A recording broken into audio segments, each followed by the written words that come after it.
This was the first Monday Night Raw to go opposite Monday Night Football. It is the time of year that all wrestling shows dread, the start of the football season. First Raw of the Triple H era to go up against the NFL. It's always weird when there's major changes. And I did see Joe Buck in the booth over there. It's very weird to not hear his voice on Fox. Although there's going to be a lot of people who watch Fox who are very happy not to hear Joe Buck's voice. We had the Broncos and the Seahawks tonight. I heard it was a wild finish, although I did not see any of it. But Monday Night Raw was a solid show tonight. It was neither great nor terrible, boring in parts, more interesting in others. If I was driving down the road tonight, Monday Night Raw would be right in the middle of the road, straddling the median. That's Monday Night Raw. Dominik Mysterio, in what I believe was his first singles main event on Raw. I could be wrong about that, but I believe this might have been his first singles match in the main event. His first promo tonight as a heel, although it was not in front of the live crowd, and whoever was responsible for making that decision deserves a pat on the back, because that was the correct decision to make. Johnny Gargano back in the ring for the first time in 9 months. One of the highlights of the night to see Johnny Gargano back in the ring.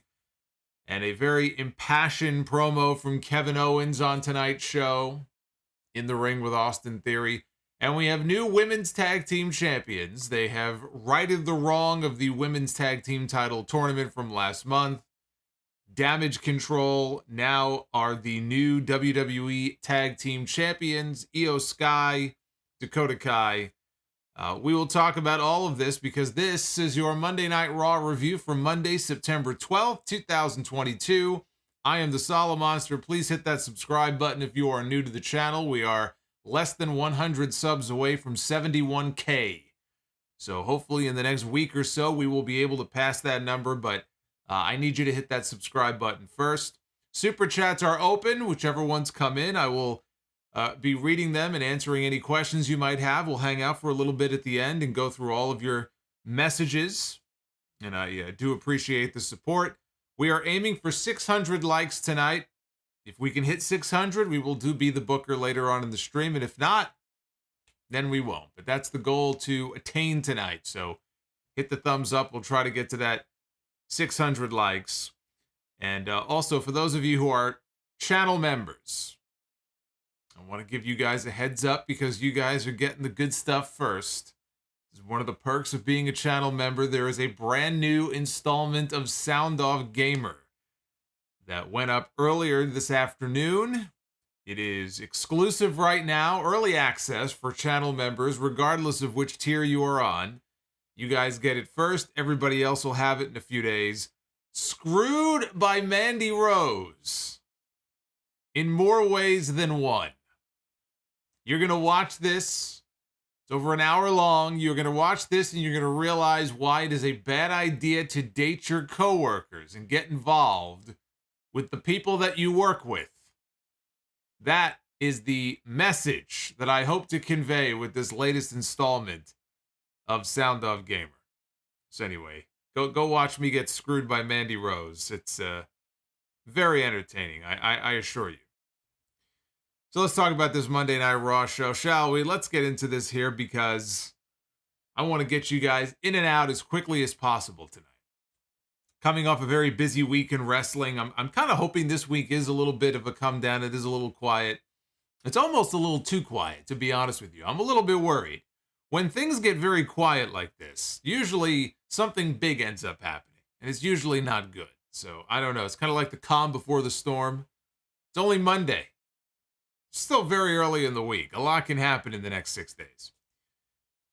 Seth Rollins was out first to open up Raw tonight, and he welcomed us to Monday Night Rollins. Said the universe was in perfect harmony because he stomped Riddle twice and he beat him at Clash at the Castle last weekend. Said he's living rent-free in that little pea brain of Matt Riddle because Riddle challenged him to a rematch and Rollins has no interest in a rematch. He made that very clear tonight. According to Seth Rollins, there will be no rematch, which of course means there will be, but he says there will be no rematch. And all of a sudden, we get a rematch chant from this crowd. The crowd is chanting rematch. And I don't know that I have ever heard that before. I've heard a lot of crowd chants on these shows. And I'm assuming that the reason that the crowd was chanting rematch is because with this changeover from the Vince McMahon era to the Triple H era, we have seen fewer rematches on these shows. We still get a few, but not nearly as many. And I almost think that the audience now, the mainstream WWE audience, is going through a period of withdrawal right now. They're like a drug addict, and when they don't get their fix, all of a sudden they start getting the shakes, and shit starts to happen. So they're going through this awful withdrawal period here. And now they're chanting rematch, rematch. I mean, that's been the fucking motto of this company now for the past decade. So it's kind of nice to not have as many rematches as we used to have. But Rollins said that instead of a rematch, it's been far too long since he has held championship gold in this company. Riddle's music interrupted, and he charged down to the ring. The two of them began fighting. They fought into the crowd. They fought back down to ringside. Rollins hopped over the barricade, and he escaped. He headed to the back.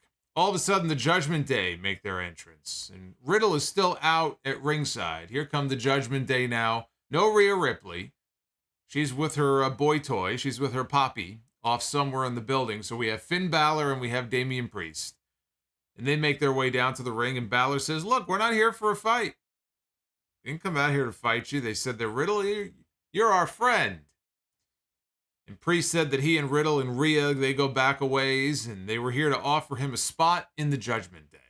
And Balor told Riddle that Dominik has grown over the last few weeks and that he would take care of Edge later on in the show. He said they know Riddle has problems, and he said that he and Damian Priest are problem solvers, and he asked Riddle to let them take care of his problems for him. Priest told Riddle to rise with the Judgment Day or fall against them. Fall and pray, as Karrion Kross would say. So Riddle fires back. He goes, bro. I see the word bro in my notes and I lapse into Russo. I can't help myself. But he says, bro, we do go back, dude. But right now my focus is on Seth. So right now my answer is no, bro. And Balor said that he knows the laws in Portland are a lot more relaxed, so maybe Riddle's brain was a little bit cloudy. He told Riddle that he either stands with the Judgment Day or he stands in their way. Riddle blasted Balor with a knee strike, clothesline Priest out of the ring, heading into a break. When they came back, magically we had a match in progress. It was Matt Riddle one-on-one with Finn Balor. Late in the match, Rey Mysterio attacked Priest at ringside and chased him off through the crowd. In the ring, Riddle hit a GTS and a German suplex into a bridge for a near fall. Riddle went up top, went for the floating bro, but Balor got the knees up on the way down. Balor went up top for the double stomp. Riddle avoided it, put Balor down with the draping DDT, and then struck the Randy Orton pose that Randy Orton does, starts banging the mat and getting ready for the RKO. He's setting up for it. Here comes Seth Rollins, back out to the ring, and he jumps up on the apron for the distraction. That was enough for Balor to put him down with the 1916, head back up top for the coup de grace for the win. Finn Balor wins for the Judgment Day.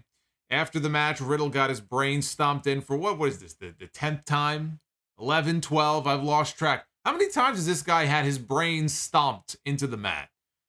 The last time that Rollins did it was last weekend at the pay-per-view in Cardiff, and Riddle had a nice mouse right above his eye.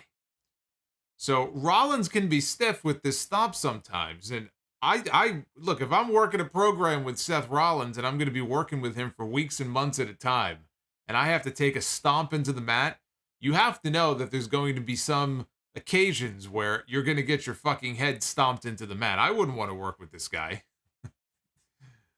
I would not want to work with this guy. So he gets stomped yet again. I've lost track of how many times that is.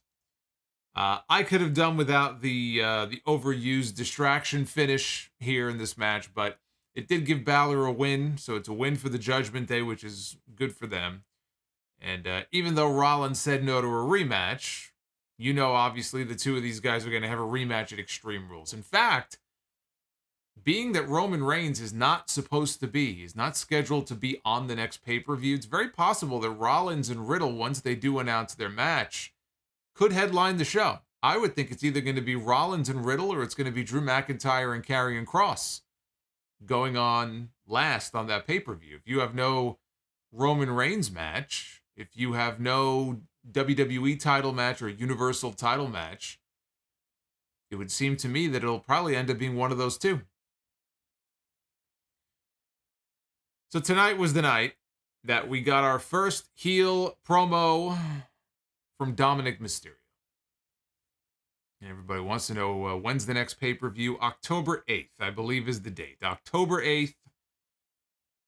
I believe that's a Saturday because now most or all of their pay-per-views now are on Saturdays. I believe October 8th is Extreme Rules. So we had the first heel promo on this show tonight from Dominik Mysterio, and they were smart not to do this in front of the live crowd.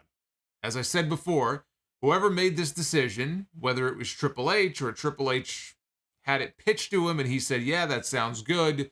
Good on Triple H for having enough sense to do this in the way that they did. A pre-taped promo that was pre-recorded, not in front of the live audience, because this kid would have been they would have given him the what treatment out of the fucking building. He would have been so flustered. Imagine you're out there, young as he is, trying to cut your first heel promo. And you're going to be out there in front of this crowd, and they're going to be whatting the shit out of you. It's just part of the wrestling business now. It's never going to go away. This what chant has now been around for 21 years. Think about that. 21 years of wrestling fans going, what? What? What? What? 21 years of this shit. So it's not going away. And I think you want to put him in a position where he can succeed and not where he's going to go out there and be flustered. And this was the right way to go about doing this. So he was sitting in a dark room and he had a light shining on his face. Oh, I know that growl. What? What? Oh my God, it's Paul Hamilton. The best Hamilton in the world. Better than any president that was ever named Hamilton. We have the only Hamilton that matters here. The Hamilton on the $200 bill, and his name is Paul. Paul Hamilton, the Portland pop star. Now, let me tell you a little quick story here before I get back to this. Let me tell you a little story about Paul. Paul is one of the good ones. Paul is one of the... he's one of the OGs here with the sound off. Paul is, and I haven't had the opportunity yet to meet Paul in person. I hope to one day be able to do so. Paul is the nicest guy that you will ever talk to. He is the nicest guy, the most positive person that you will ever interact with. And he was nice enough to put two very cool signs together representing the podcast. One sign was the Sound Off logo. The other sign was a replication of the cover of The Adventure of Hardy the Horse, which is the children's book, my mother's children's book that I had published the year after she passed away. And just a giant sign with the cover. He was going to bring them both to the show tonight. He was in the front row. If you go back and watch Raw, you'll see a gentleman in the front row in a very colorful, I guess it was like a button-down shirt. That was him. So he was in the front row, right? Didn't even let him into the building with the signs. They were confiscated. You'll notice if you go back and watch Raw, there were no signs. They confiscated the signs before people were even getting into the building. So he put all that work and effort into those signs, and I feel bad now because he wasn't even able to bring them on in. So, Paul, I got to give you, I mean, my God, $200 super chat bomb here. What can I say? You are the man. Paul is awesome, and I appreciate you. He says, couldn't get the sign in tonight. My apologies. Thank you, Solomonster, for your amazing podcast and positive energy. Right back at you. Right back at you. I can't say enough good things about Paul. But, boy, the sign police were out in Portland tonight, not even letting people into the building with them. What's up with that? What happened to the days of Monday Night Raw where you would look out and you would just see a sea of signs? I guess if you were in the crowd, it sucked because you couldn't see anything. But if you're watching on TV, it was always this great visual, just a sea of signs as far as the eye can see. And now they don't even let you into the building with them. It's terrible. What happened to the fun? Who took the fun out of Monday Night Raw? Triple H. Triple H has to do something about this. This is unacceptable. So back to Dominik here. Dominik's in a darkened room, and they're playing dramatic music in the background as he's speaking. And he says that he's only been known as the son of the legendary Rey Mysterio. He said all of that changed, though, at Clash at the Castle. And he's never felt more alive. He said tonight he would finish what he started. He knows his father is disappointed, but too bad. It's his life. It's not his father's life. He said Rey should look in the mirror and ask himself why he never got to know him. Got the rebellious teenage angst going on here for the 20-something-year-old. He said that for such a tiny man, Rey casts a large shadow, and he is finished living under his shadow. So he is short-shaming his own father here. Unbelievable. So Rhea Ripley enters the scene. She apparently was standing off to the side, and she was almost coaching Dominik, I guess, as far as what he should be saying here. And she leaned in to tell him something. We couldn't see or hear what she was saying. She put her hand up to cover her face. She whispered something, though, in his ear, and then Dom looked straight into the camera. He made eye contact with the camera, and he told his father that he's not his baby boy anymore. He is a man. Dominik stood up, and he walked away, and the camera lingered on Rhea Ripley, who flashed a smile as the segment came to an end. You know, if this kid is such a man, if he's going to go around talking about what a man he is, then you know what? He should man up. I dare him to start using William Regal's old theme music as his new entrance song. Dominik had new entrance music tonight. It's got Spanish lyrics. He's got his own theme music now, separate and apart from the other members of the Judgment Day. I think he needs to ditch the new music and adopt Regal's old song. A real man's man. If that's what he's going to go around calling himself, then that's the music he should be using. I didn't think it was bad. I didn't think it was great. Kind of like this show tonight. I thought it was very mid as far as his promo is concerned. He needs more reps on the promos. The problem with Dominik is that, and he has his moments, and even in the main event tonight, you know, when I talk about the main event, there were parts of the main event where he looked really good and he looked, you know, capable and like he belonged, but he really doesn't. He really doesn't belong in that spot yet. And the problem is he's not believable. I still don't buy him. I don't buy this tough guy, you know, I'm a heel and him going in there and we're supposed to believe that, you know, he's putting down these legends when he's in there wrestling somebody like Edge. He doesn't have the believability factor about him. Maybe one day it will come. I don't know. He doesn't have it yet. So when he's delivering a promo like this, it's hard for me to fully buy into it. But it was only his first, as far as heel promos are concerned. It was only promo number 1. I think pre-taping them like this is going to be the way to go for the time being. I think you keep doing that. And we'll see. You know, time will tell. The jury is still out on whether or not this is going to work out with Dominik. But, you know, hey, they have a developmental system for this sort of thing. It's called NXT. And he completely bypassed that and went right to the main roster. And so he's developing in front of us on Raw every single week. And is it too much too soon? Probably, yeah, it is too much too soon. They have a developmental system. He didn't go to the developmental system, so these skills will have to be developed on TV. Whether or not he ends up reaching that kind of that promised land here and he can become a fully believable heel is something that still remains to be seen. So Austin Theory was in the back, and he did a quick promo talking about Johnny Gargano's opponent tonight is going to be Chad Gable. I guess he picked him out. Chad Gable was going to be the opponent. And Gable laughed at the name Johnny Wrestling and said that after tonight, he would only be known as Johnny Shoosh. Once I found out that Gable was the opponent, I got very excited. I said, that's a match. That's a match I can get behind. We had Dakota Kai and Io Sky, Damage Control, taking on the Women's Tag Team Champions Raquel Rodriguez and Aliyah for the Women's Tag Titles.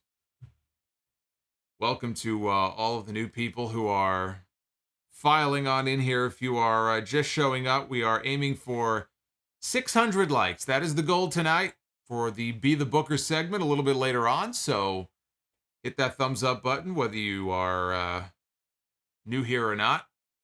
Always helps out the videos when you do. So this women's tag team title match, the sad part is people didn't care. The people did not care. People, maybe people who were in Portland tonight, maybe Paul will chime in and tell me differently, but certainly it didn't come away. You didn't come away from this thinking that the people in the building were overly excited about this match. I wasn't.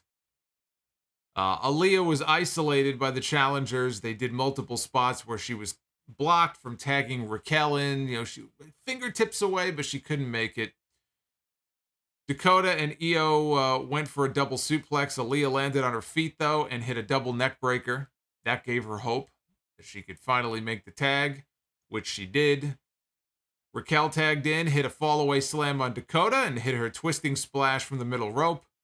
Rodriguez and Sky tumbled out over the top rope. Aliyah then rolled up Dakota for a near fall. Kind of similar to how they won the titles in the first place. Aliyah followed up with a face buster and had the pin, but Bayley placed Dakota's foot on the bottom rope to break up the count. Raquel went after Bayley at ringside. Io performed a moonsault onto Raquel. Inside, Dakota hit the Destroyer into a backstabber combo on Aliyah and scored the pin. Aliyah's oversell on this was comically bad. I mean, it was bad. I mean, you're talking about overselling a move. I don't know what she was thinking here, but when the match was over, Damage Control celebrated on stage while Pyro shot off in the background. They gave this the whole Pyro treatment, so at least they made the attempt to make this feel like a big deal. It didn't feel like a big deal. Now, the belt never should have gone to Raquel and Aliyah in the first place. Raquel and Aliyah should never have been any sort of long-term team anyway. That was a mistake. This was Triple H correcting the mistake that he made last month. They should have just put the titles on Dakota and Io in the first place. That was their first mistake, that they didn't do that.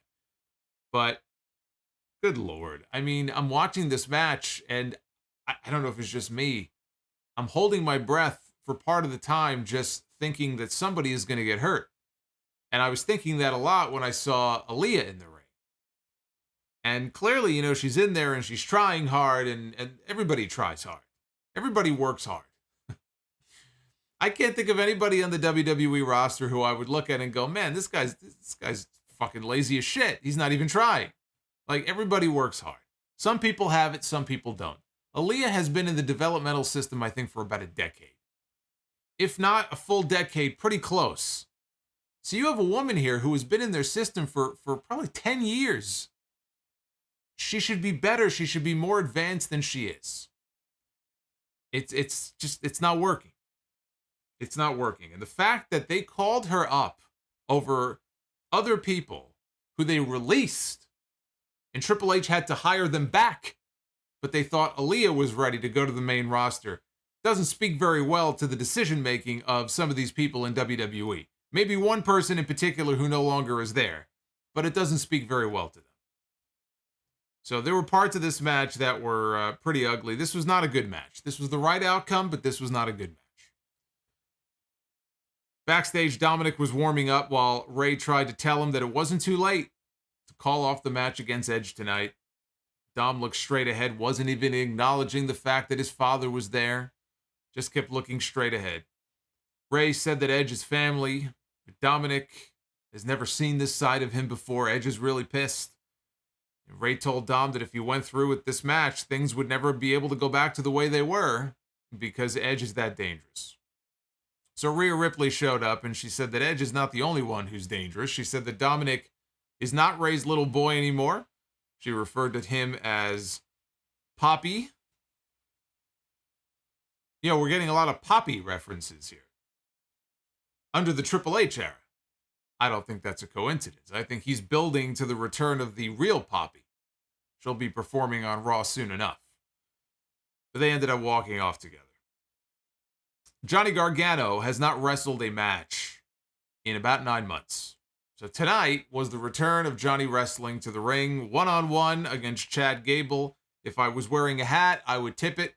I would tip my cap to whoever made the booking decision to put these two together. We had a Johnny Wrestling Champ breakout not long after the match started.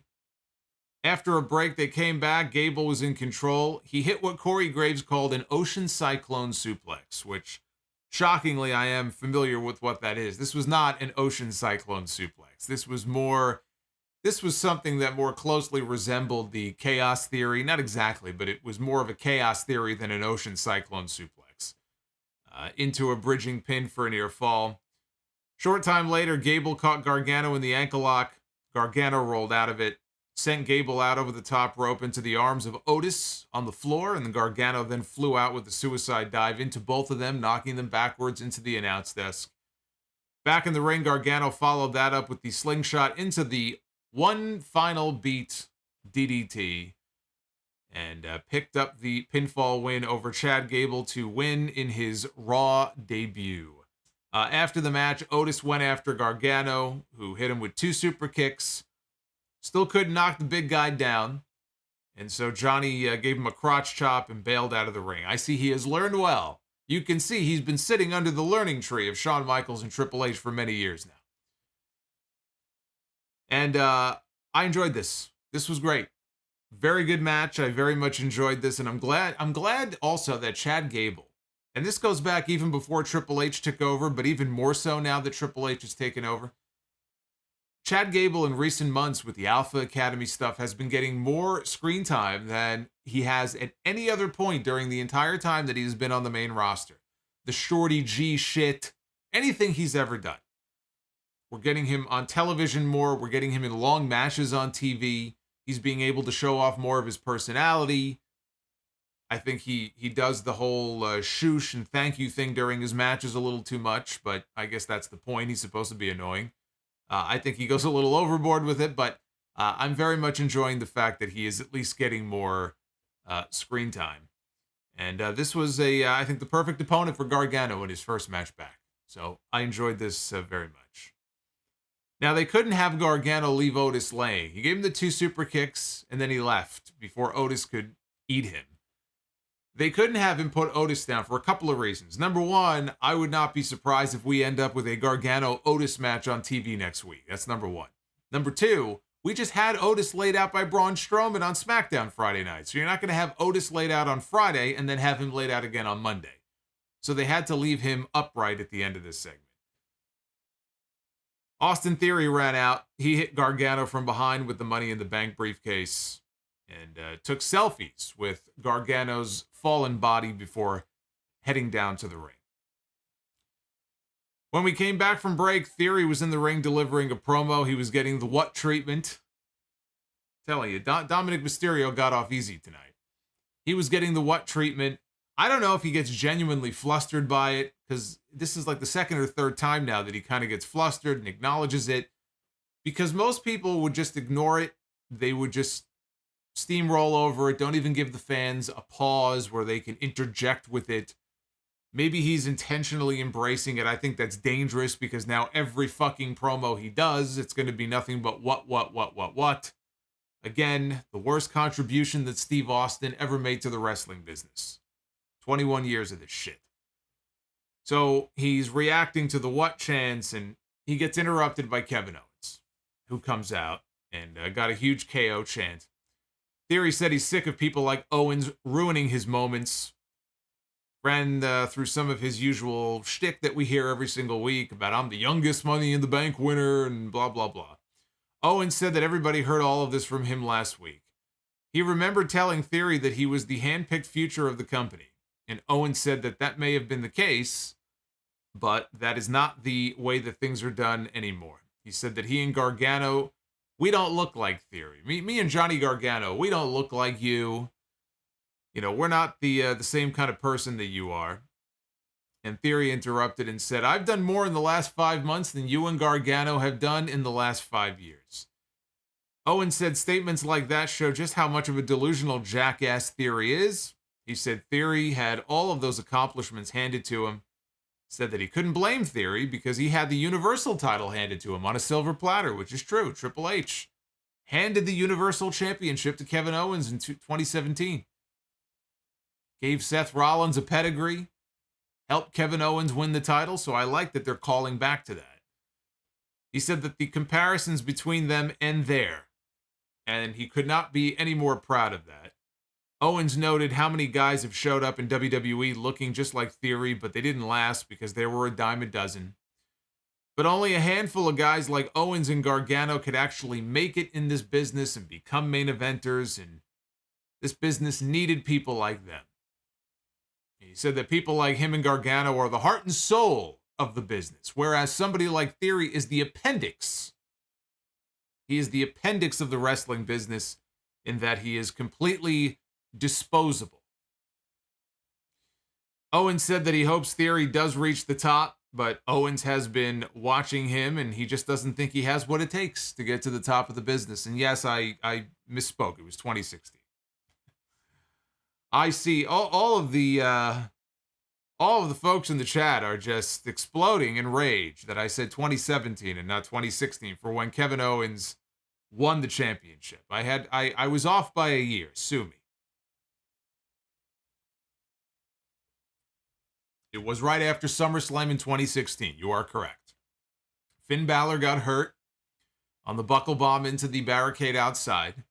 He had a whopping 24 hours as the very first Universal Champion, and then they had that four-way on TV, I think, a week later.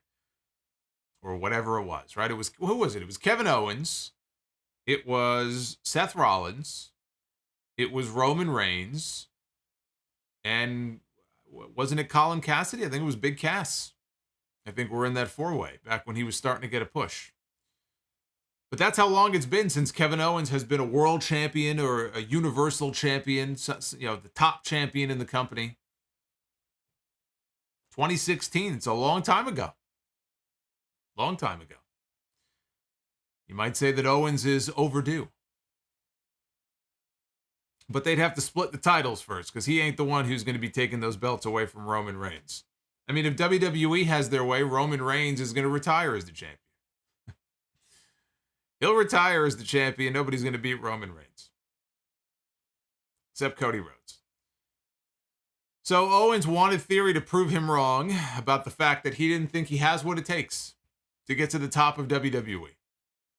Wanted him to prove him wrong. He wanted Theory to listen to the words that he was saying. He was trying to fire him up, is what he was doing here. Because he was getting louder and louder and more passionate as the promo went on, the longer it went. He said that he encouraged Theory to leave everything that he had in this ring, and that is how he would become the face and the future of the WWE. Owens was on fire by this point. The crowd was solidly behind everything that he was saying. You know what this was? What this reminded me of? This reminded me of a scene out of one of those football movies where the coach gives the team this great pep talk at halftime in the locker room to kind of rally the troops together and get them all fired up, and then send them back out on the field to win the game in the second half. That's what this was. That's the kind of speech that this was from Kevin Owens here in this segment. I feel like if he was giving this speech to the Mets, they would want to run through the wall at Wrigley Field when they beat the Cubs, even though I think they lost to the Cubs tonight, but we won't talk about that. His message didn't seem to get through to Austin Theory. He flexed his bicep and he said, "You'll never look like me. You'll never be like me." Owens said, talking sense didn't seem to work, so maybe this will. And he slapped him right across the face. So they traded punches. Referees flew in to try to break them apart. Owens caught Theory with a boot to the face. Producers came out. They pulled Theory out to the floor. Owens dove off the apron onto Theory, so the brawl continued outside the ring. Owens tossed Theory into the ring. Theory tried to hit Owens with the briefcase. Owens ducked it, went for the stunner, but Theory bailed, and Owens did not get to hit the move. Theory was bleeding from the nose. I did not see exactly how it happened. I don't know if it was the boot to the face or something else, but he was bleeding from the nose. Owens in the ring is yelling at him, going, "I broke your nose, and this is just the beginning." So I don't know if it actually was a broken nose or not, but he got busted up somehow. This was great stuff from Owens as usual. He has become the MVP of Monday Night Raw. We actually have a wrestler on this show who calls himself MVP, and he is not the MVP of Monday Night Raw. The real MVP of Monday Night Raw is Kevin Owens. You could plug this guy into any program, into any match, into any feud, anything you want, heel or babyface, and he will get it over. He will make it work. Right now, the crowds are behind him. They have turned him babyface. Kevin Owens has not done a damn thing to become a babyface. The crowds have willed it. They have wished it so. Same thing with Sheamus on SmackDown. The crowds now are getting behind Sheamus. They're turning the brawling brutes into babyfaces. The crowd wants what the crowd wants. And right now, the crowd wants Kevin Owens to be the man on Monday Night Raw. So I thought this was great stuff from him. And also a lot of truth in what he was saying. If you pay attention to the words that he said in that promo, a lot of truth to it, especially about how this company and this business needs people. You can have people that look the part like an Austin Theory, but they need people like Kevin Owens and Johnny Gargano to make this fucking thing work. And if you don't believe that, then you don't know pro wrestling, because pro wrestling isn't just about big biceps and being 6'5" or 7 feet tall or 300 pounds. See, I like my wrestling to have a mix of all these things. And I know all these people who will shit on the smaller wrestlers or guys who wrestle in basketball shorts and a t-shirt. Vanilla midgets. They'll use all these cool phrases they heard other wrestlers use. All of a sudden, they'll start using it. And they think it's cool, and they think that's what wrestling is. These people don't know shit. You need people like this to make this work. You need people like this to make guys like that look good. If nothing else, right? And put those guys over. Wrestling needs people like this. There's a reason why Johnny Gargano is one of the best baby faces that this company has had in the last decade. You're going to see this on the main roster. It's only a matter of time. I guarantee you, it will not take that long. We will be watching Johnny Gargano in matches on some of these pay-per-views where the crowd is on their feet and they're chanting, "This is awesome." And they're chanting, "Fight forever." And they're chanting all these things. And some of these things are cringy, but they'll be so into what he's doing because he has this great ability to get people to kind of suck them into his matches. He tells a story. He's this great babyface in peril. Like, some guys just have it. Sami Zayn's another one. Zayn's been a heel for so long, but he was such a great fucking babyface in NXT. Wrestling needs people like this. The comments I see online from some people, I mean, my God, if these people had their way 25 years ago, 30 years ago, there never would have been a Shawn Michaels. There never would have been a Bret Hart, among others. It's ridiculous. Never would have been a Bryan Danielson. What's so special about that guy? He's got basic boots, basic trunks. He wrestles good. So what? Thank God those people weren't booking back then. Otherwise, we'd have a bunch of fucking warlords and barbarians running around. We had one warlord and one barbarian, and that was enough. We didn't need a roster full of them. I don't even know how I got on this rant. People piss me off sometimes. I just have to pop off. Sometimes you got to pop off. You got to let it out. Anyway, next week, he's going to wrestle Austin Theory on Monday Night Raw. They're not even waiting until the pay-per-view. They're doing the match between them next week. We had Bianca Belair. She was out next to issue an open challenge for the Raw Women's Championship. If you got your hopes up that they were going to debut somebody new, somebody from NXT, or if it was going to be some kind of a return, I don't know who that would have been, then you have nobody to blame but yourself, because that's not what happened here. They went with the predictable pick here. Sonya Deville came out to accept the challenge. She blamed Bianca for costing her job as a WWE official. Yet another roster crossover. What brand split? I said this on SmackDown last week when Gable and Otis showed up. What brand split? We all talk about a brand split. We all talk about drafts. Not like the zoo animal. I mean drafts. You know, who needs it? People just come and go wherever they want. So this week, Sonya Deville decided, I'm going to go to Raw and accept the open challenge from Bianca Belair. Bianca did have a great line here, though. She cut off Sonya and told her this was an open challenge. It was not an open mic, which just reminds me of the old Dynamite reviews when we would have Brandy Rhodes. She did this twice, but I know the first time she did it was with Jade, I believe. I remember she came out and she said, "This ain't open mic night, bitch." I still remember that. She came out acting like she had just walked in off the street or something, and she was like, I mean, comical stuff. But anyway, so we had a match. She called for a referee. The referee came down. We had a championship match. Sonya came off the middle rope and hit Belair with a flying knee that got 2. They had a very clunky exchange that looked like one of them forgot what spot they were supposed to be doing. Bianca hoisted her up for the KOD, hit the move, and then pinned her to retain the title. This went about 12 minutes. After the match, Bayley came out, mockingly was applauding Bianca on her win, said that her team winning the tag team titles was only the beginning of them taking over the division. And Bayley said that she hadn't even wrestled in over 300 days, and yet she was the one who pinned the Raw Women's Champion at Clash at the Castle. She said that they would have their match when the time was right. And Bianca laid her title down on the mat and was telling her, come on, let's go ahead and do this now. She didn't see Dakota and Io had, I guess, come out of the crowd, and they were at ringside. They surrounded the ring. Bianca was outnumbered 3-1. They attacked, and we had Asuka, Alexa Bliss run down to make the save. Bianca ended up giving Bayley a spine buster to close out the segment. So it looks like Asuka and Alexa are going to still be a team because I guess they have no plans for either one of them. They have no idea what to do with Asuka. They have no idea what to do with Alexa.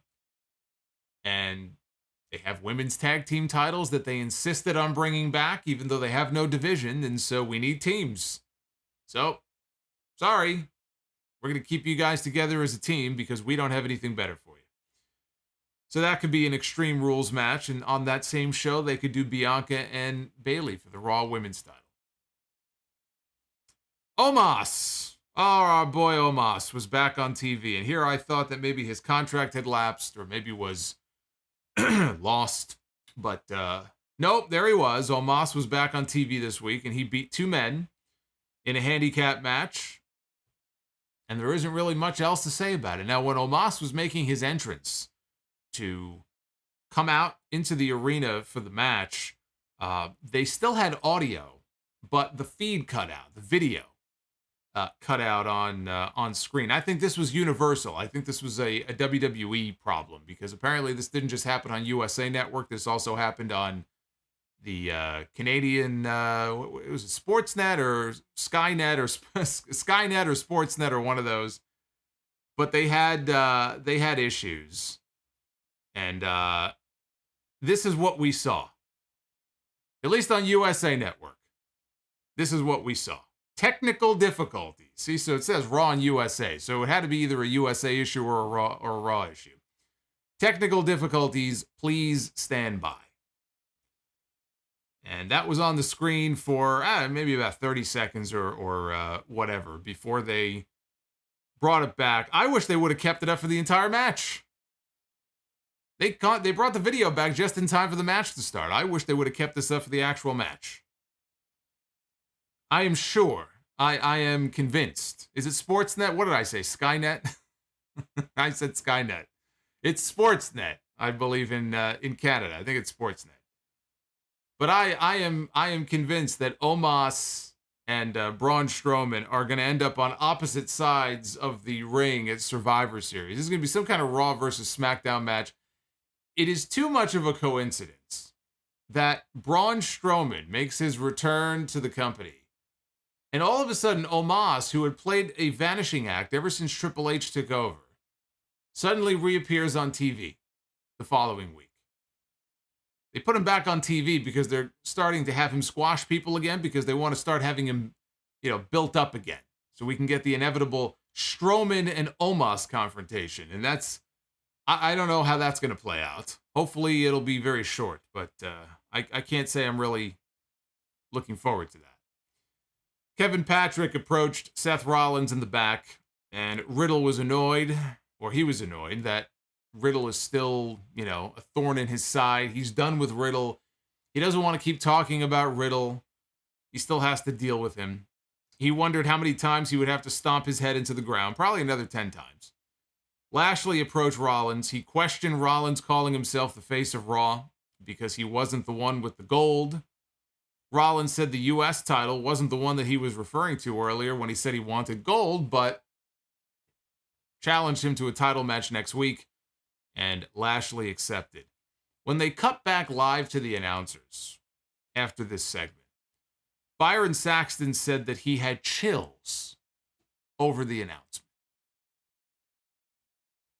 He had chills that Seth Rollins is going to wrestle Bobby Lashley on TV next week. He should probably get tested for COVID if he is having chills. There was a taped segment with The Miz at his home. A very beautiful home, too. We only saw part of it, but he lives in a very nice house. It's all that WWE money. He's been working there for like 15 years. So he has saved his money, and he has done very well. Well, he married Maurice. Come on. The guy overachieved. He's done very well for himself.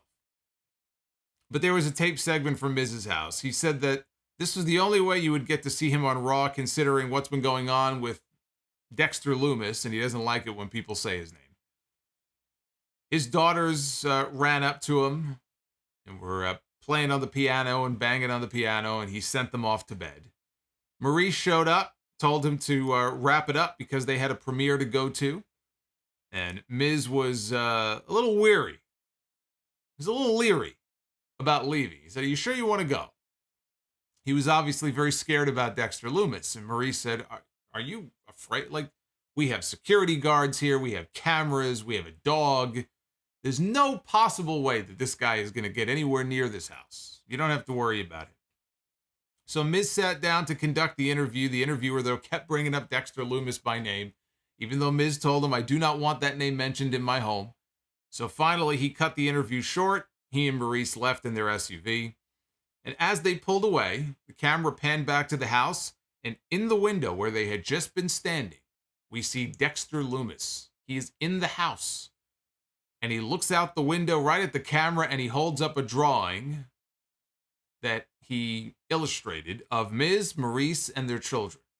Now, presumably, the children are in the house with him, because I think they left the children behind to go to bed, so the children are probably upstairs. The nanny or the babysitter or whoever it is there. And this man is in their home. Corey Graves is flipping his shit on commentary because he's concerned. The other two don't really seem overly concerned by this. Jimmy Smith does not seem overly bothered by any of this. So this is a very weird storyline, but look, everybody is playing their part well. I have no idea where it's leading. Maybe we're going to get some kind of odd couple tag team when this is all said and done. I don't know, but everyone is playing their part well. I'm most curious to see how long can they keep the Dexter Loomis gimmick going on the main roster, because the entire time at NXT, he spoke once. That was when he married Indy Hartwell, and he said, "I do." He's a mute. He doesn't speak. This is not sustainable in the long term. So how they evolve the character is what I'm interested in seeing. Because right now he's playing the exact same character he did in NXT, but he doesn't speak. He can't cut promos. So how many more clever ways are they going to come up with to have him in these segments pop up and show up in a very creepy way? At some point, he's got to say something. He's got to evolve the character in some way. Main event on this show is Edge against Dominik Mysterio. As I said earlier, Dominik now has his own entrance music that has some Spanish lyrics. I would translate for you, but my Spanish is a little rusty.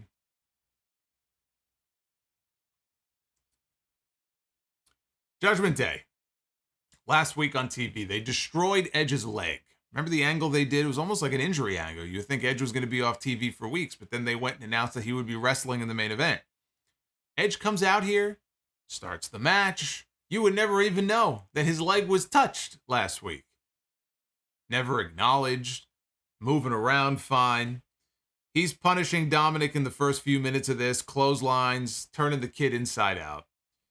Rhea tried to get him to snap out of it because she was out there with him in his corner.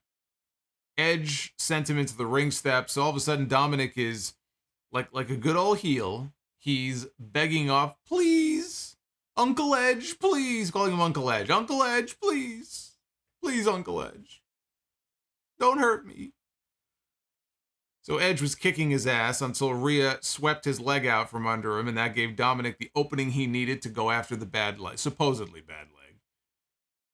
After the final break, Dominik hit the Eddie Guerrero Three Amigos like father, like son.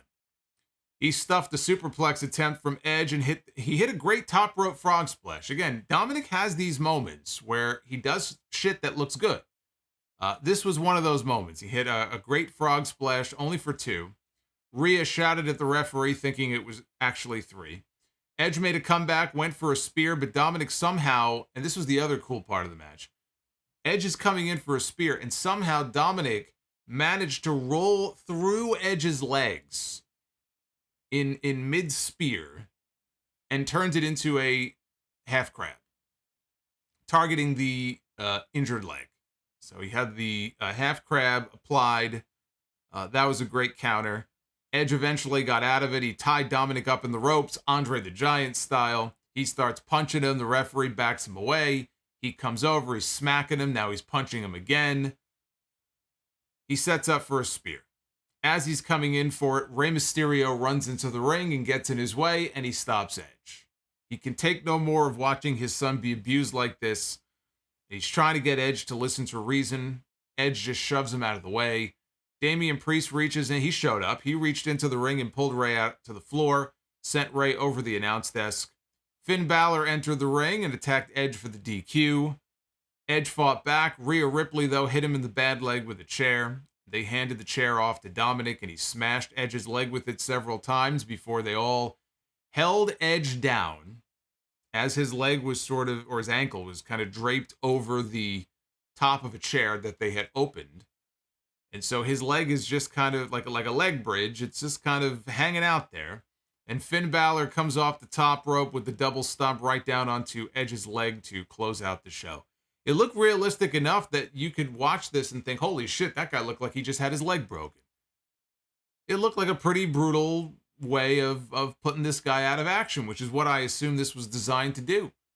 I think Edge now is going to get his every other month vacation where he gets to go away for a while before he comes back.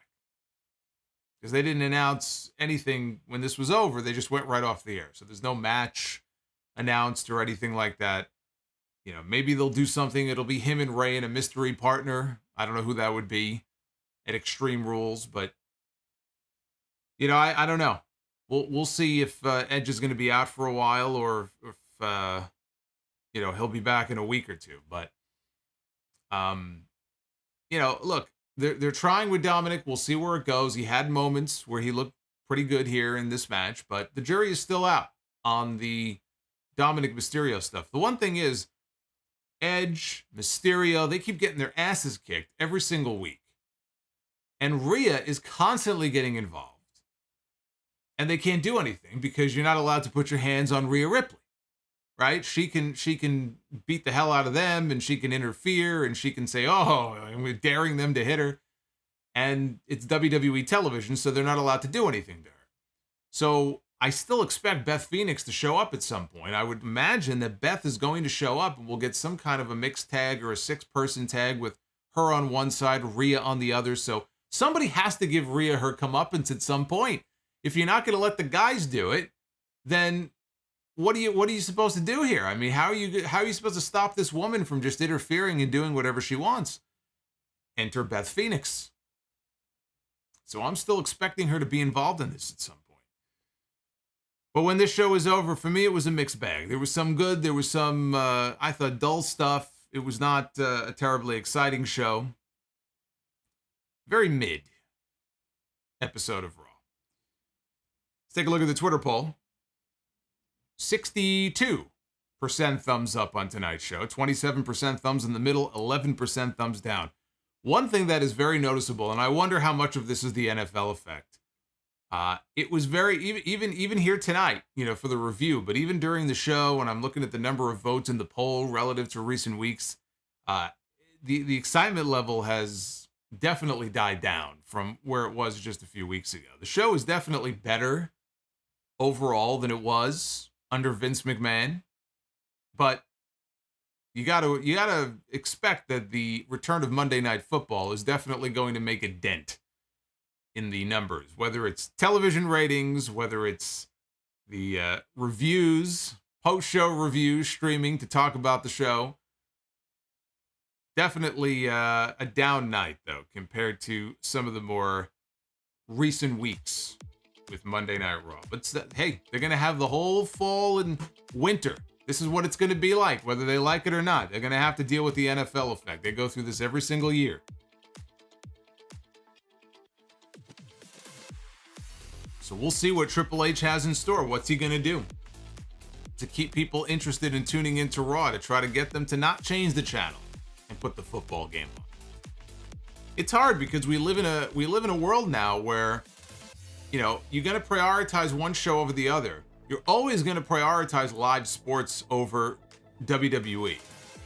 And so WWE is going to be the show that you go back and watch after the fact. It's going to be the show you go back and watch on DVR because you got to see this football game, or it's playoff baseball and I got to watch my team, right? Whatever it might be.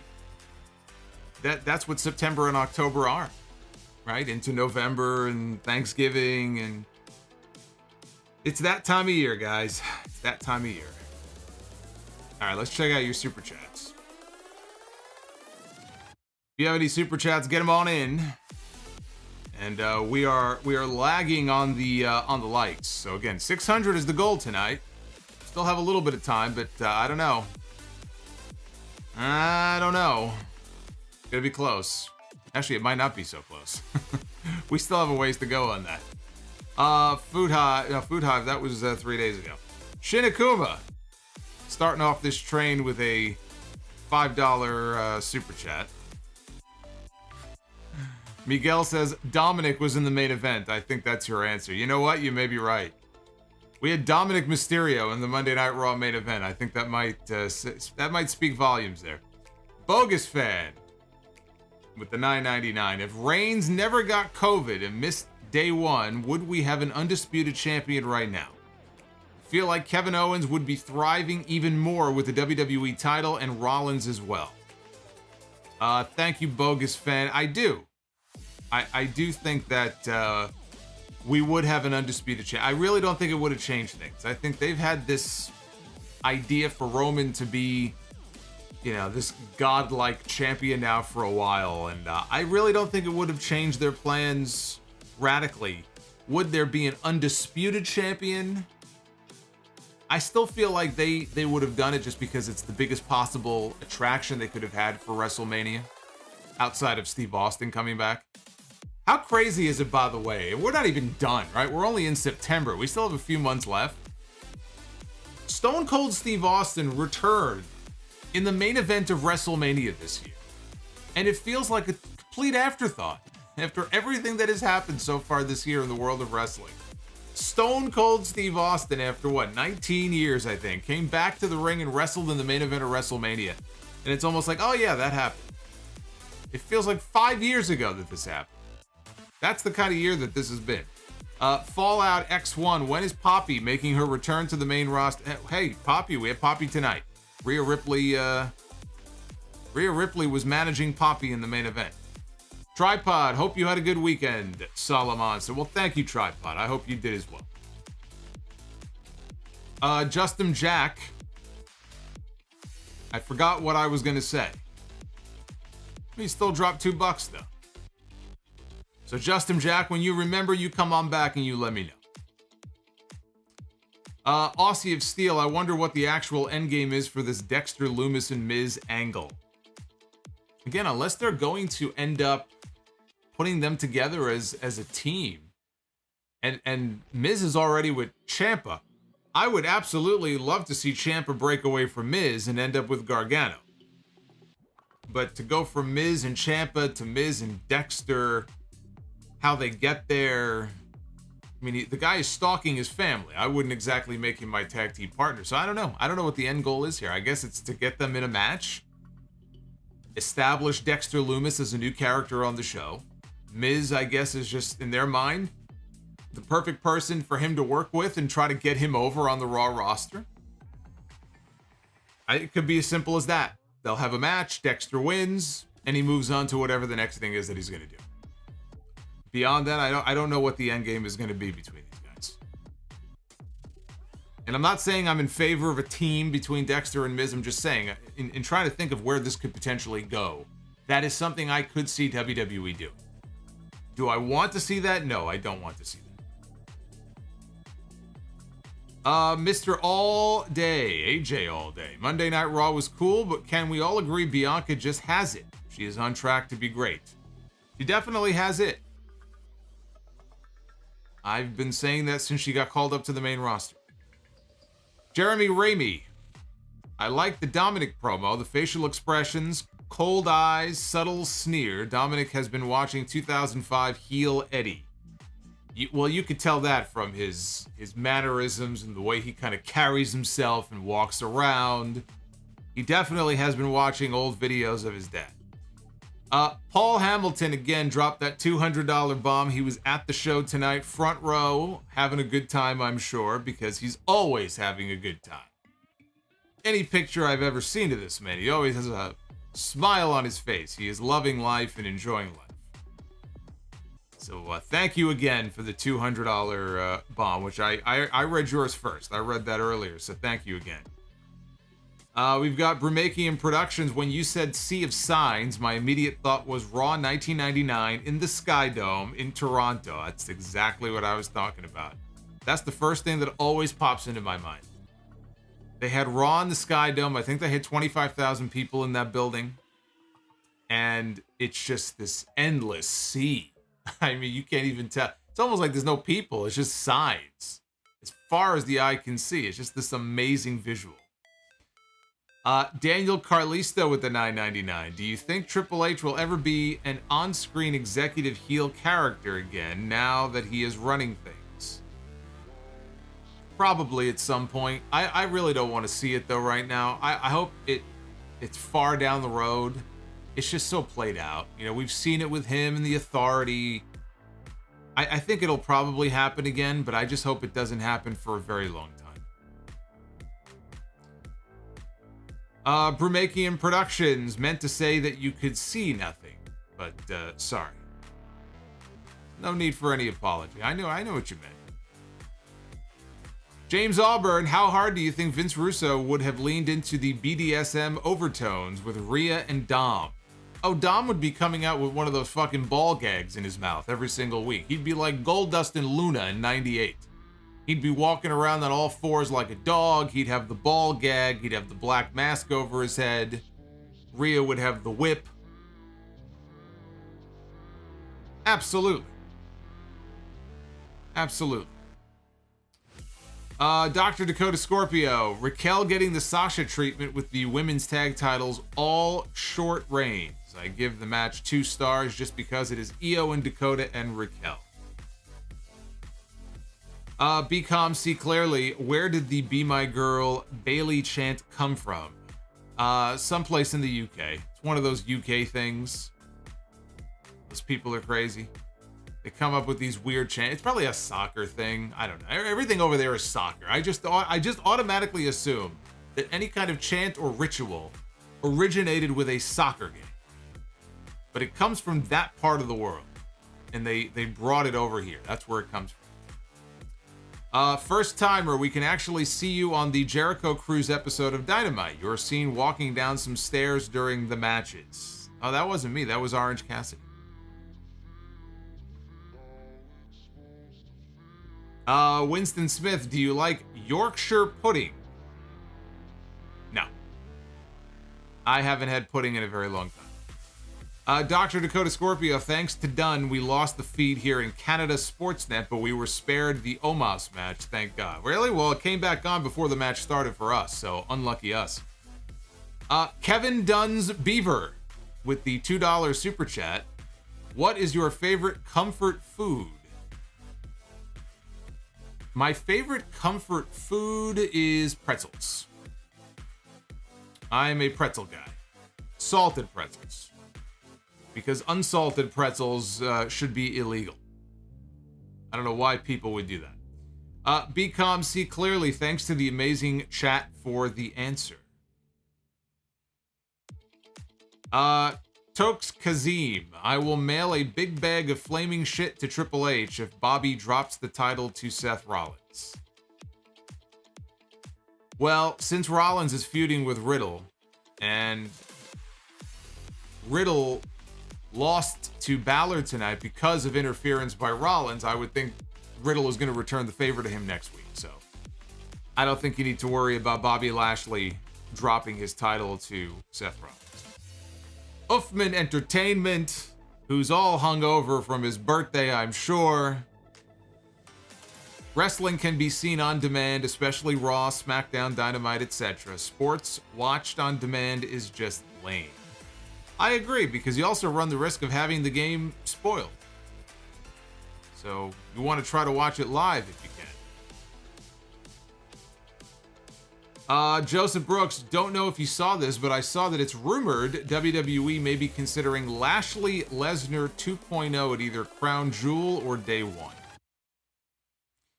That is a rumor, but it is something I could see for the Saudi Arabia show. That's November 5th. It's just a rumor at this point.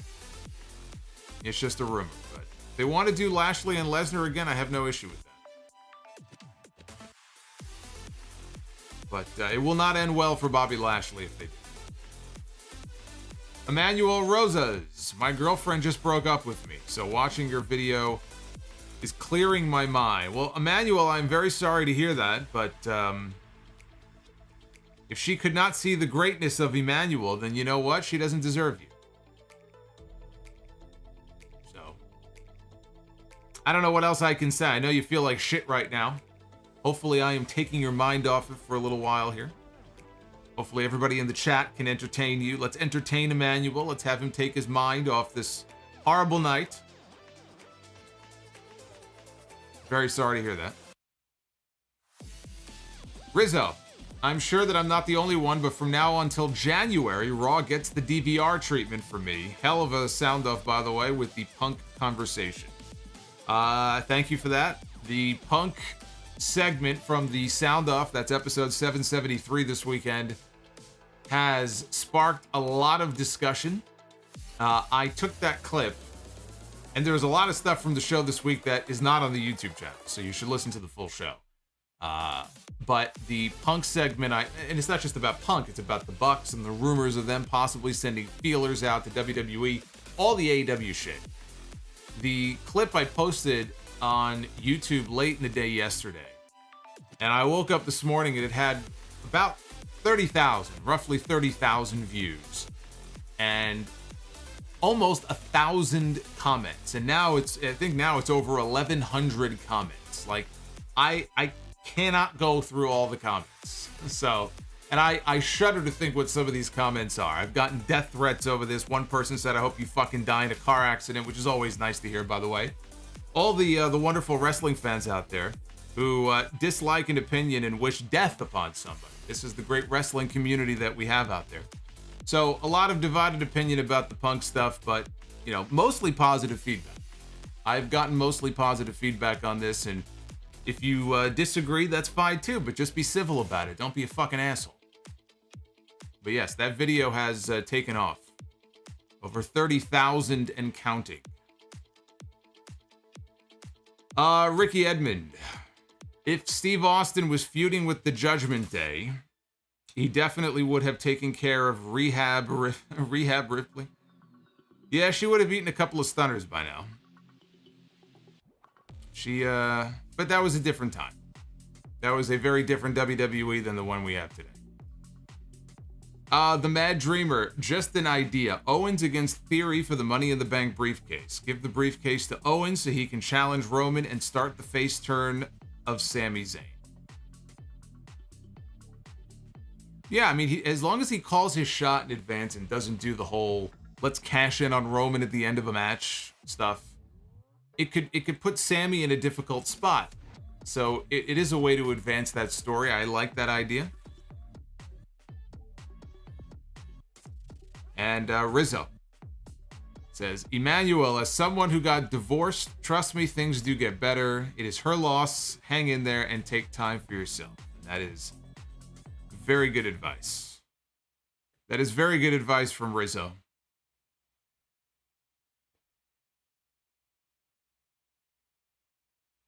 Wrestling fans are like Star Wars fans. Are Star Wars fans known to be absolutely batshit crazy? I'm not in that community, so I don't know. How bad are the Star Wars fans?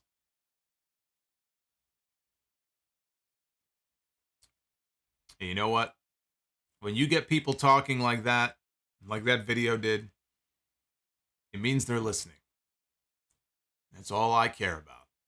They're hanging on to my, whether they agree with me or they disagree with me. I can't tell you how many people disagree with me, but boy, they sure do end up listening to all of these shows because I always get tweets and feedback from them. They sure do pay very close attention to what I have to say. They hang on to my every fucking word. I think it's actually hilarious. I find that to be very hilarious. So it just means that they're listening and they're paying attention. If you're pissing them off, then you must be doing something right.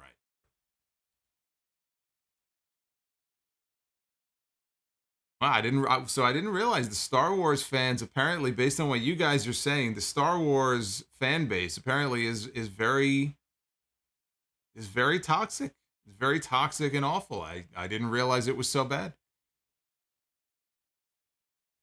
Star Wars fans literally bullied a small boy out of acting. That's awful. Dr. Dakota Scorpio, bro, it's just an opinion, bro. No need to get salty, bro. Am I doing something for my birthday or during? Well, so here's the deal with that. So my birthday is October 6th, which I think is a Thursday. So that whole week is just the birthday week for me. I'm just gonna celebrate my birthday all week. So especially that Wednesday and Friday. So I'll be streaming on Wednesday for Dynamite. I'll be streaming that Friday for SmackDown. And we can have a little birthday bash there on those streams. I'm not doing anything separate or anything like that. I don't think enough of myself that I'm going to have a standalone birthday stream because I don't think anybody gives a shit. But on those streams, we'll celebrate. We'll have a good time. Beyond that, no, I don't have any. I don't have any plans.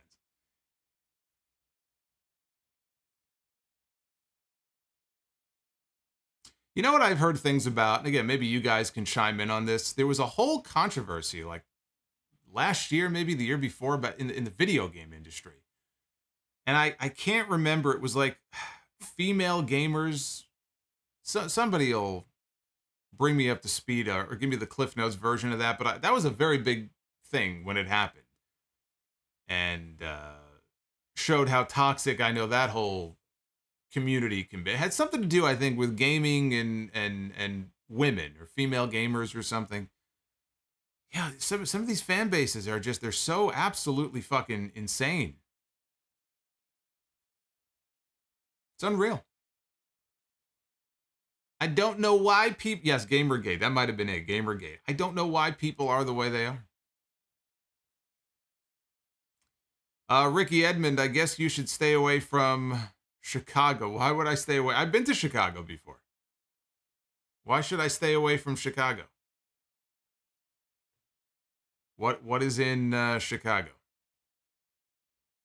Yeah, I think Gamergate is what I was referring to. Apparently that was not last year. It was 8 years ago. Was it 8 years ago? then maybe it was something. I thought it was something a little more recent than that. Tripod. Thank you for the $5. Is WWE blowing the chance to recreate the Mega Powers backstage segment where Dominik is the Macho Man role and flings Ray like Savage did to Liz?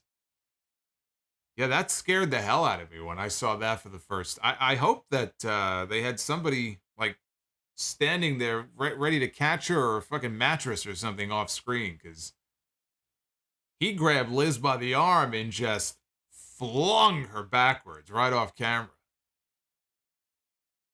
Still one of the greatest angles of all time in the history of the business. The Mega Powers breakup angle on that episode of the main event on NBC. It was really a show-long thing. But then when they got to the back, and Hogan's acting, of course, is fucking garbage, but I still think that is just the one of the greatest angles that has ever been done. And you know what? It made them a lot of money. WrestleMania 5 did very well that year.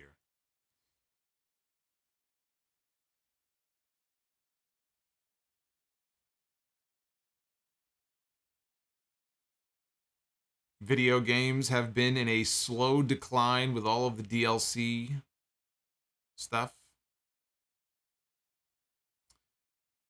Would I say that today's wrestling fandom is or was more toxic than back in the Attitude Era, or is it just because of social media and letting everybody have a voice? Everything is amplified now.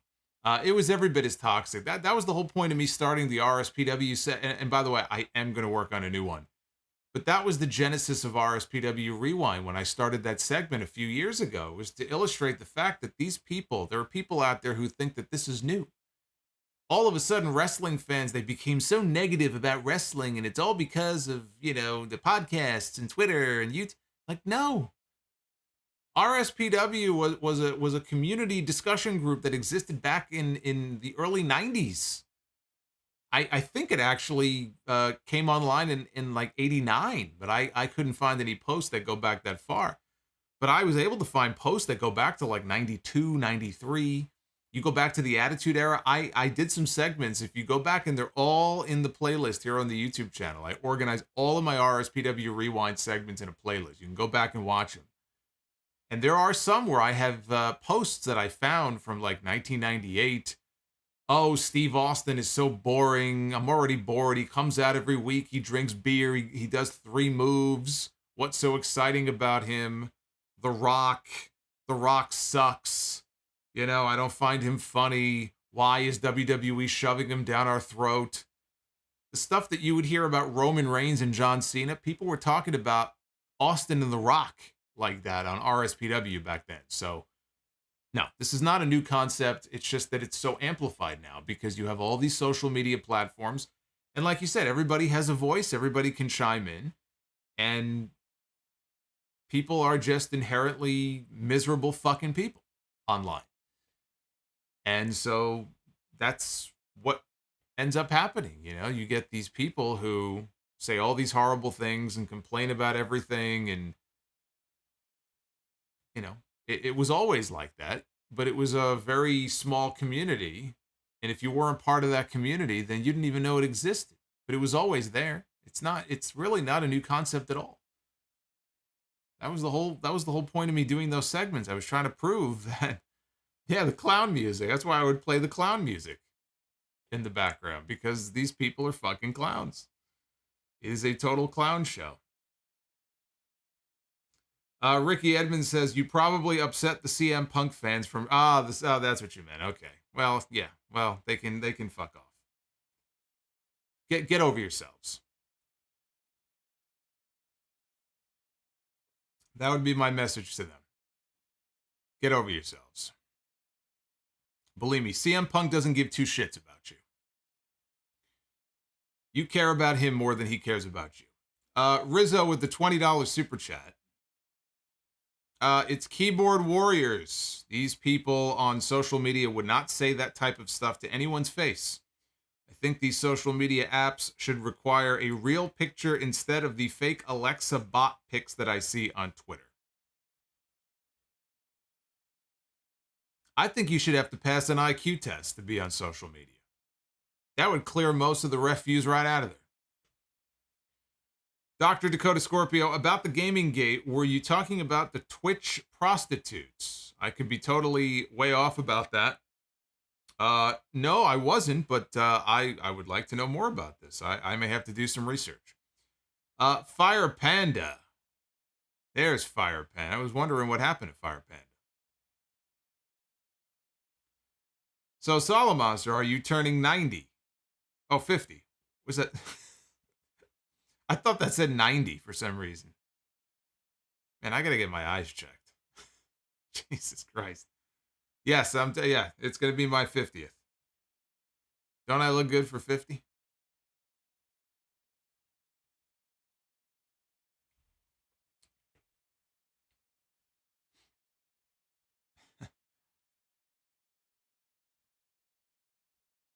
Well, there goes social media then. I'm telling you, I think that you should be required to pass an IQ test of a certain number, whatever number they settle on.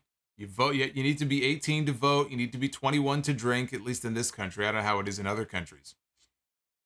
You have to have an IQ of a certain score in order to even be able to participate in social media. I guarantee that would weed out probably more than 3/4 of the population.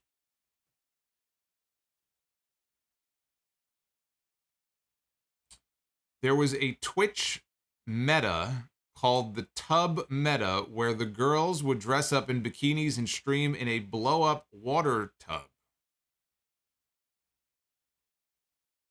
I'm sure they probably made a lot of money, too.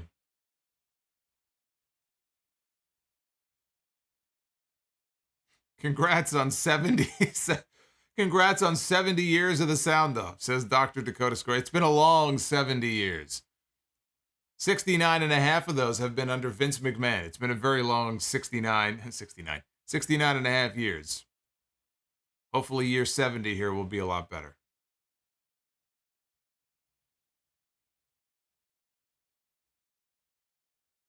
Solomonster is older than Tony Khan. I don't know. I'll let you guys figure that out. Tripod. If you want to learn more about the Gamergate stuff, reach out to Matt Bender. He's also a massive wrestling fan. The Undertaker 2024 Battlefield versus Battlefield 5 in 2018. People were pissed because girl in game. I don't know what that means. Solomonster started this podcast in World War I. Yes, I did. Those were some great podcasts I did in the later war when we had the Allies and the Axis. I did a lot of sound-off extras and emergency sound-offs there during World War II, trying to support the war effort in any way that I could. It's been a very interesting century here on the sound-off.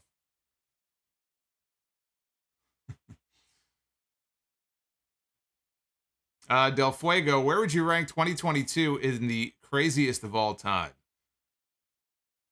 Probably number 1.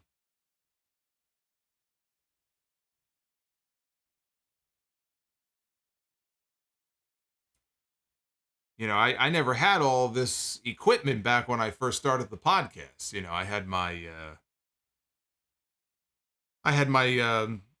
monograph. I had a bunch. I had to buy a printing press here. I had all kinds of things. You know, back in the day when the sound off first started, I used to send Morse code out to certain people as well who were exclusive channel members. We had Morse code. That's how I would communicate with them. It was a lot harder back then to do these shows. Once we had, electricity and the internet became a thing, then it became a lot easier.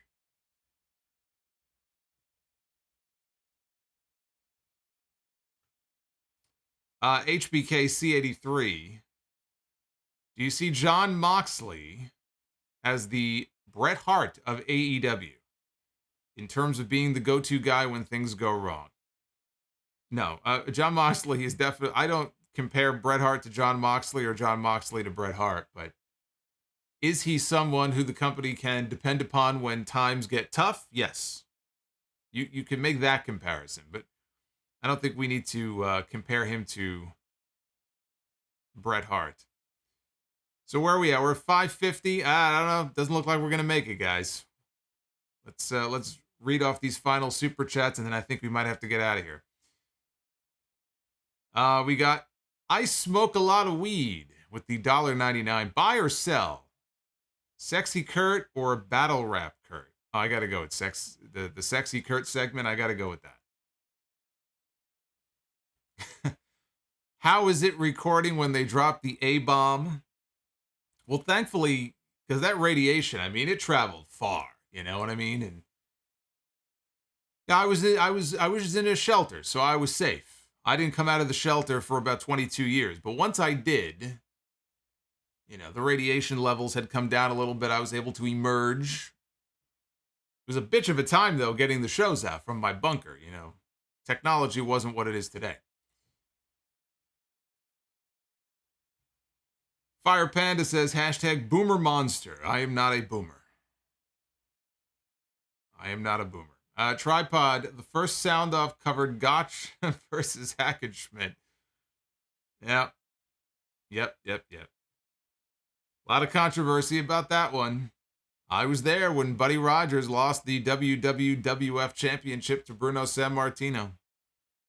Bruno told him we could do this the easy way or we could do this the hard way. He wasn't sure if Buddy was going to do the job, but he did the job that night.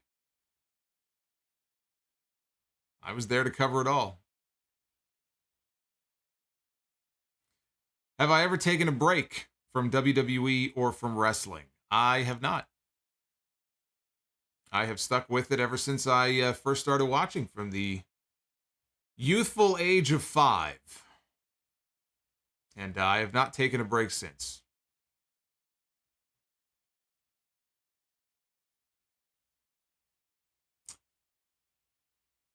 Hey, Michael, thank you for the $2. I appreciate that very much. Ricky Edmond, or are you still a CM Punk fan and respect him? I don't hate CM Punk. I simply stated an opinion of what I think should happen. And some people just don't like that because everyone has to pick sides. You know what a lot of it also is? A lot of the negative feedback that I have seen over the last couple of days to what I said. It isn't even so much that they necessarily disagree that CM Punk did something that he should be punished for. It automatically becomes, oh yeah, what about the Bucks? What about or they use the go-to, what about the Cucamonga kids? What about the Hardley boys? Because, people can't think for themselves. And so that's really what their issue is. And I noticed a lot of people didn't even bother listening to the podcast because they saw the headline of the video, which was, my thoughts on why AEW should get rid of CM Punk. Now, the title can only fit so much, right? That's clearly the lead. I'm not going to bury the lead. But the video also talked about what I think should happen to the Elite. And I made it very clear. I think all of them should be stripped of their EVP titles. At the very least, they should no longer be EVPs in that company. So I actually went into that extensively, what I think should happen to the Bucks, again, pending the outcome of this investigation that they're doing. And people just it just went right over their head and they thought, oh, this is just the CM Punk bashing video. I can't tell you the number of dumb comments that I have seen over the past week of people saying, oh, he's such an elite guy. Yeah, because I'm coming on here every week and I'm reviewing BTE and all this other bullshit that I don't even have time to bother with. And I'm constantly talking about the Bucks and Kenny and how great they are and Hangman and how, oh my God, they're the best ever. These people, I don't know, there's something in their brain, I think, that malfunctions. I mean, really, I think there's some kind of brain, maybe it's a chemical imbalance or something that's affecting their judgment, or maybe they're just really that dumb. Maybe these people are really that stupid. Like, did you even bother to listen to what I said? The answer is no. They see a headline. It's like the people who see a newspaper headline, but they don't actually read the article. Because either they can't read, or they're just, they have an opinion they've already formed, and they don't need to read. They don't need to educate themselves. A lot of people really showed their ass this week by not actually listening to what I said and going off half-cocked about this, that, and the other. And I ignore it, I block it, because I could tell very easily the ones who are either just trolling or are just very dumb and very stupid human beings, and the ones who actually did listen and did read and simply have a different opinion. And that I welcome. I have no issue with that. But I have been able to weed out and block out a lot of really stupid people this week. Yeah, sometimes it's like whack-a-mole, though. You know, there's so many of them. You whack one, 5 more pop up. That's the problem. But I kind of like it when I'm able to post something like this, because all the idiots, they really do. They show up. And then it's easy to know, like, there you go. Okay, out you go. So I'm all for having a discussion, an intelligent, rational discussion. But the really dumb ones, I really just don't have any patience for. I think as I have gotten older, my patience has worn thin. One thing I cannot tolerate, this is in life, not just with wrestling stuff. One thing I absolutely cannot tolerate are stupid people. Stupidity, stupid people, I cannot. I have no patience for stupid people. So I don't even waste my time. I don't respond. I don't reply. I don't tweet back. You're gone. That's it. You don't exist. I cannot deal with stupid people. I can't do it. I don't have the energy for it. And then you're a lot happier when you block out all the dumb people. So, thankfully, we have a lot of very intelligent people here in the chat. And our boy, I smoke a lot of weed. He's laid back. He's laid back and chill. We have a lot of laid back people here too. There's an expression, you can't fix stupid, and it really is true. When you're dumb, and there's just not a whole lot that you can do. Unfortunately, there's no cure for stupidity.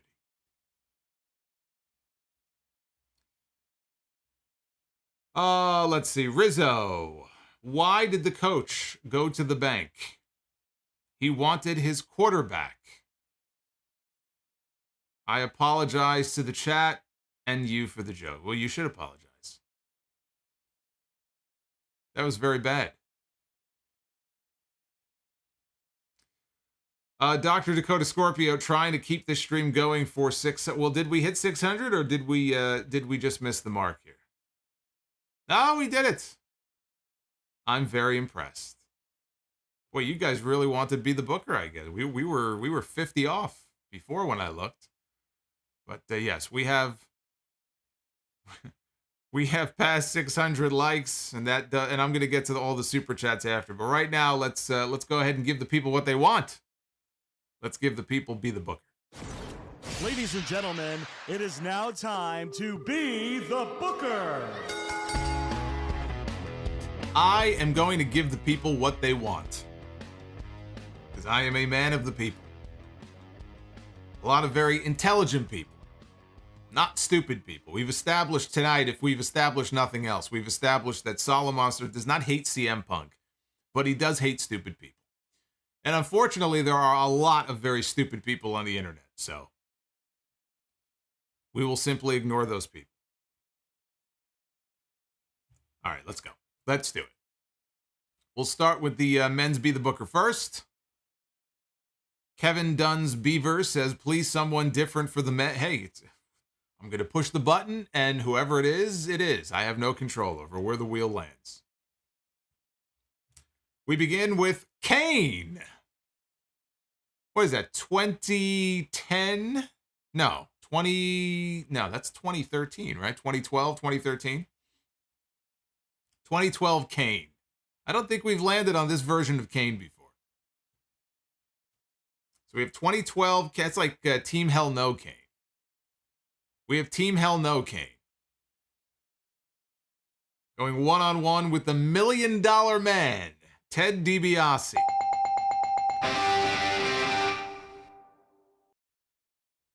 DiBiase in his prime against Kane. That'd be a pretty big match, right? Big star from one era against one of the bigger stars in WWE from another era. That wouldn't be a main event, but that would be like a solid upper card match on a pay-per-view. I approve of that match. Switch on over to the ladies' side, and we begin with, well, look who it is. This was a very different Rhea Ripley back in the NXT days. This was Rhea Ripley before she went full-on goth as part of the Judgment Day. Or, well, yeah, I guess goth. But Rhea Ripley in Be the Booker tonight. And it will be Rhea Ripley stepping into the ring to take on Bayley. Rhea Ripley and Bayley, which could be a match we get at some point on Monday Night Raw. Even though they're both heels, they're on the same show. Rhea Ripley and Bayley. Two stars that came out of the NXT system. Well, we're 2 for 2 so far. We gotta go the full Monty here. We need 3 for 3. There's Dexter Loomis on our screen. There's creepy Dexter. All right, here we go. No whammies, no whammies, no whammies. We begin with the BWO. Big Stevie Cool. The Blue Meanie. And Simon Dean. Nova. Stevie, Meanie, and Nova. How do you feel about the BWO? I'm not really a fan. But let's see who they're going to get in the ring with. The BWO is going to be taking on the NWO. Oh, the BWO going to get their asses handed to them. You could not have done a better job there. BWO against the NWO. BWO is going to have to answer for their ripoff act against Hollywood Hogan and Dennis Rodman, the Worm. How about that? How about Dennis Rodman getting into the ring with the Blue Meanie? We're 3 for 3. I call that a good night of Be the Booker. I was ready to hit the buzzer on that one too. I'm not really a BWO. I was never a BWO fan. But landing on the NWO to go against the BWO, I got to give that a bell. So what we did tonight was we booked our own card. We have Kane and the $1 Million Man, Rhea Ripley and Bayley, and the NWO against the BWO. I would take that over the Monday Night Raw show we had tonight.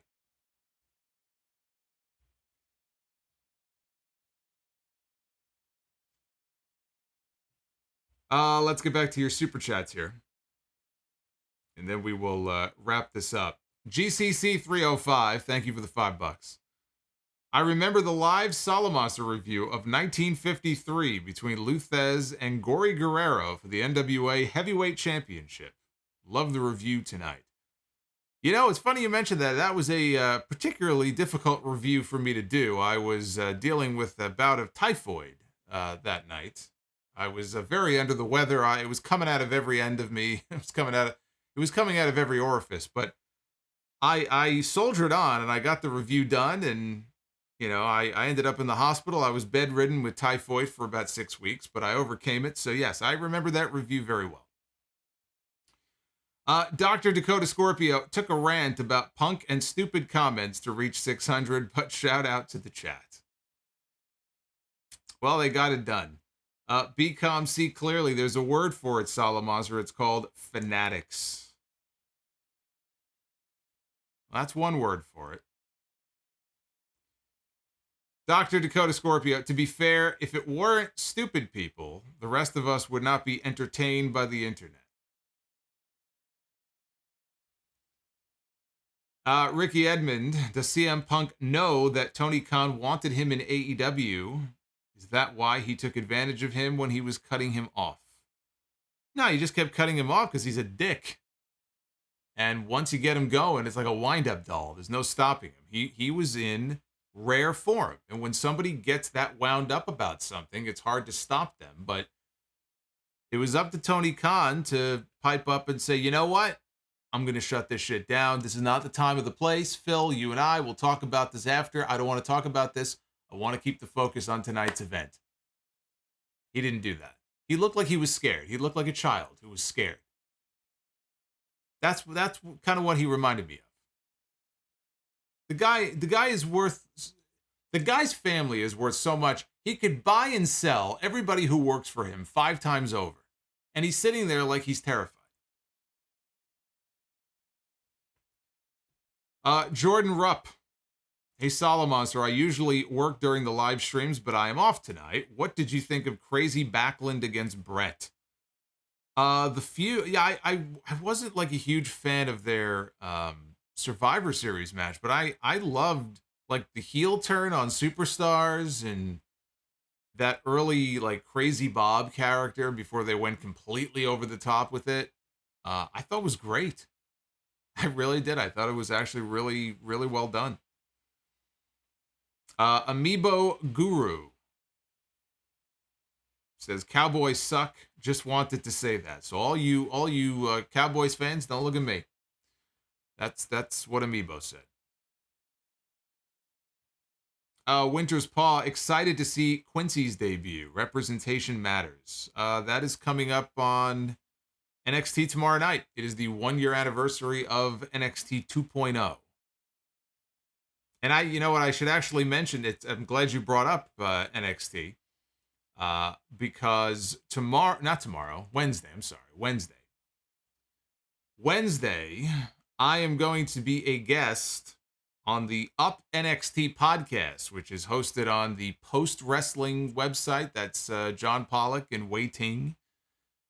There's a podcast there called Up NXT with Davey Portman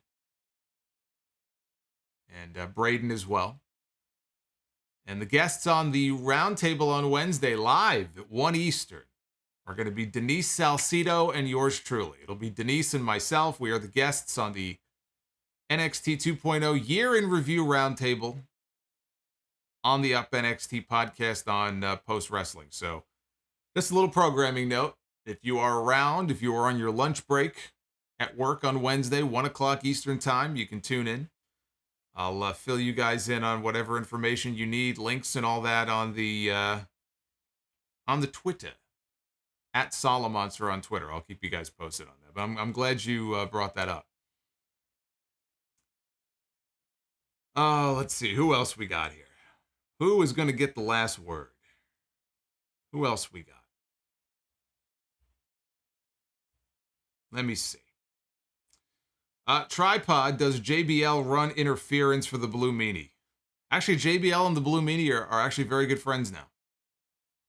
They made up many years ago.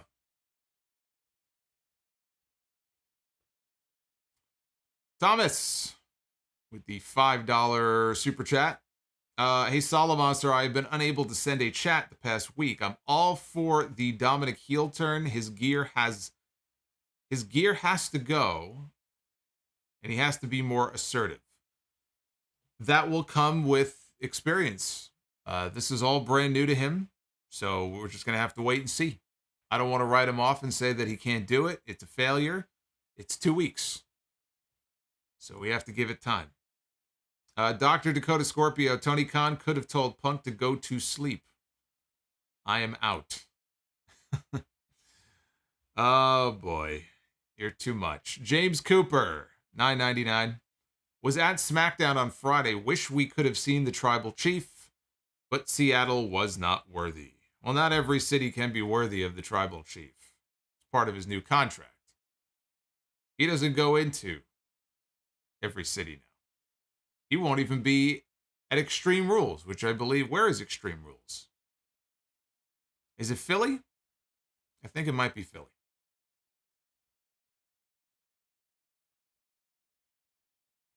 I think it might be.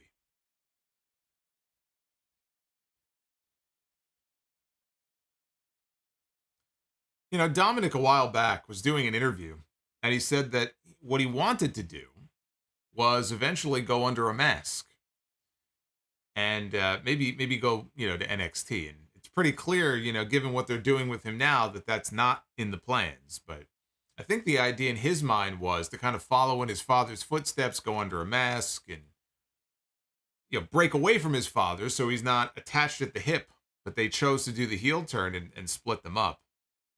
So I don't think that's going to be happening.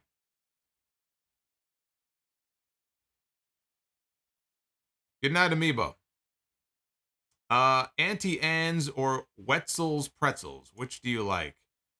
Yeah, you know what? Not a huge fan of either one of them, especially those places where they're like very buttery. I'm not big into that. If you live in New York City or you visited New York City, I'm like, and I'm barely even in the city anymore, but those street carts, the New York City pretzels from the street carts, depending on which cart you get, they can be overpriced, but those were always great.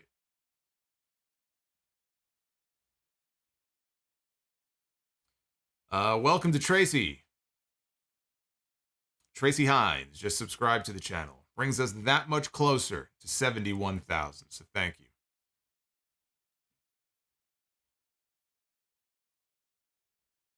I've heard good things about Mindy's Bakery, though, in Chicago. I heard they're closed Mondays and Tuesdays.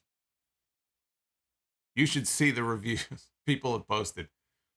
People have gone on Yelp and other sites, and they've started posting reviews for Mindy's Bakery after Punk was wolfing down those cupcakes or muffins or whatever the hell they were at the press scrum.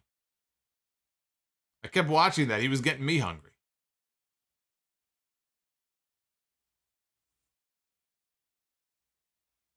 Am I a picky eater? I can be, yes. I can be a picky eater.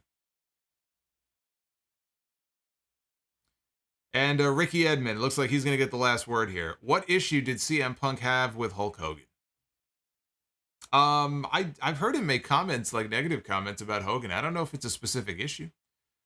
I don't think the two of them have ever interacted. So I don't know. I don't know if it's a specific. I'm not aware of there being a specific issue that CM Punk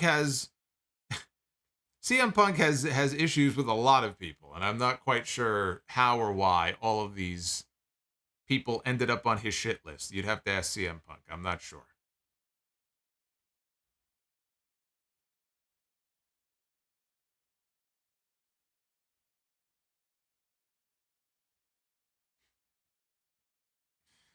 Mindy's is the best thing to come out of the scrum. It really was. I wish there was one in New York. I would definitely visit.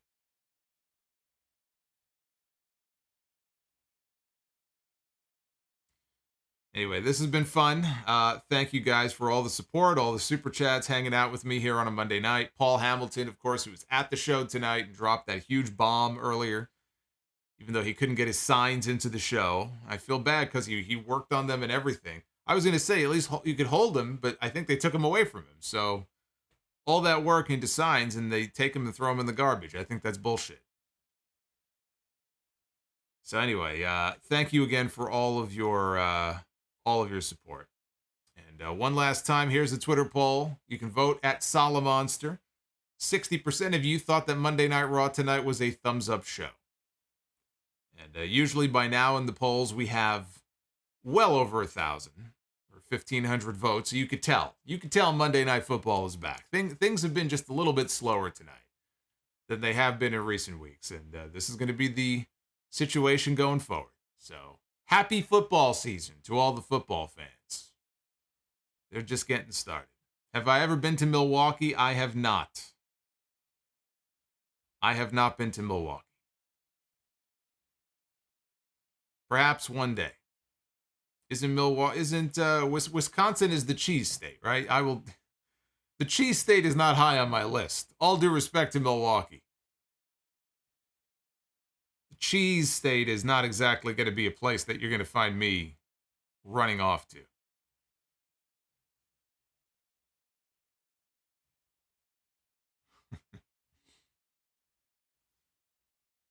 All right. I'll see you guys Wednesday night. Back here live for the Dynamite stream. We got 2 matches in the AEW World Title Tournament. And don't forget, one last reminder here. If you are not a channel member, now's a good time to become one. Because you guys have early access for the next couple of days to the brand new Sound Off Gamer, I Get Screwed by Mandy Rose. In more ways than one. Don't date your coworkers. It will not end well. And then later in the week, everybody else gets to see the video. I'll see you guys Wednesday for Dynamite.